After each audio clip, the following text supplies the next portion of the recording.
Est-ce que tu as déjà remarqué l'ordre des dernières sourates du Coran? Sourate al-Ikhlas, ensuite sourate al-Falaq, ensuite sourate al-Nas. Mais pourquoi cet ordre? Est-ce une simple disposition des sourates ou alors il y a une sagesse derrière tout ça? Sourate al-Ikhlas, Qul huwallahu ahad, c'est un résumé de la croyance, du tawhid, la ilaha illallah. Elle affirme l'unicité absolue d'Allah. C'est la base. Tu ne peux pas te protéger efficacement si tu ne connais même pas celui qui te protège. Et ensuite viennent les deux autres sourates, sourate al-Falaq et sourate al-Nas, qu'on appelle les deux sourates protectrices.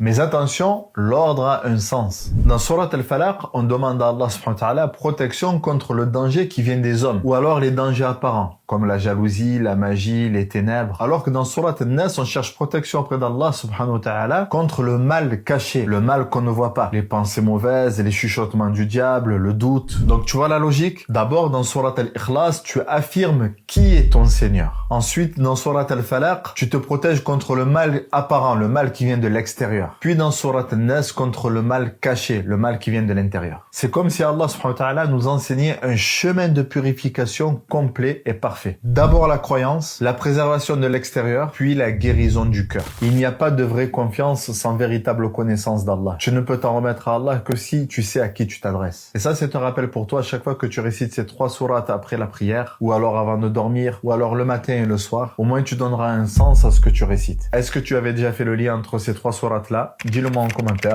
Wassalamu alaikum wa rahmatullahi wa barakatuh.